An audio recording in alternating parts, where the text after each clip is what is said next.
আমি চ্যালেঞ্জ ছুড়ে দিলাম।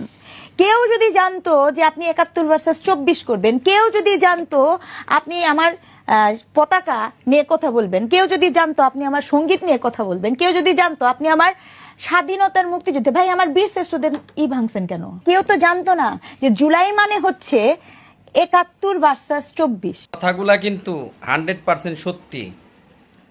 কেউ যদি আগে জানতো যে 5ই আগস্টের আন্দোলনের পরে এই ধরনের আচরণ হবে মুক্তিযোদ্ধাদের সাথে, জাতীয় সঙ্গীতের সাথে, কিংবা বীরশ্রেষ্ঠদের মূর্তির সাথে, কিংবা 71কে ভুল প্রমাণ করার জন্য সবাই উঠা পড়ে লাগবে, অবশ্যই সাধারণ জনগণ কখনোই নামতো না রাস্তায়। এটা এখন সাধারণ জনগণ বুঝতেছে।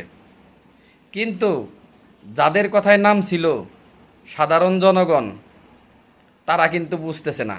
তারা চিন্তা করতেছে যে জনগণ বোকার দল, একবার বোকা বানানো হয়েছে, এখন শুধু এই বোকাদের ভাঙ্গায়া খাও।